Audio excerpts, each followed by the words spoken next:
So guys, kumusta po kayo? Welcome sa aking munting YouTube channel.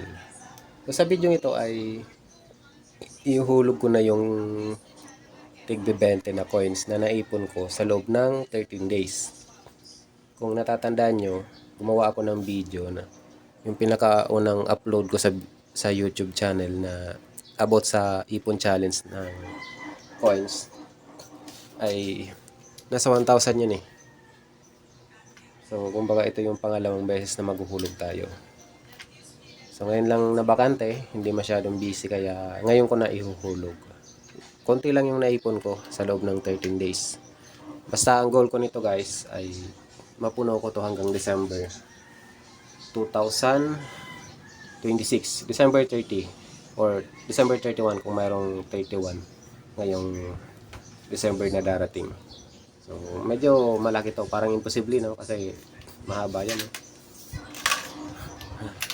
Baka abutin ng 30,000 yan or mahigit pa. Pero, try lang natin. Basta pag may naipon akong barya na tig-20, iipunin ko muna yon bago ko ihulog dito. Gagawan ko kasi ng video. Kasi nga, ipon challenge. I-document natin sa pamamagitan ng pag-video.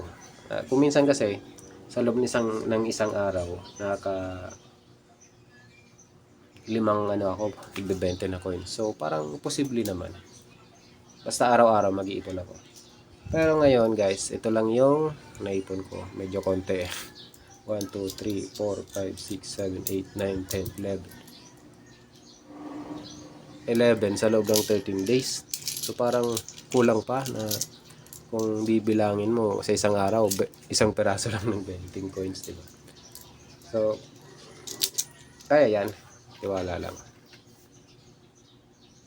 Ihulog ko na yung naipon kong 20 na coins.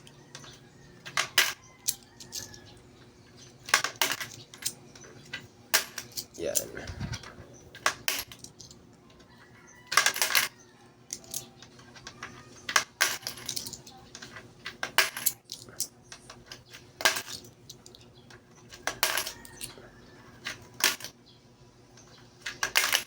Yan, guys.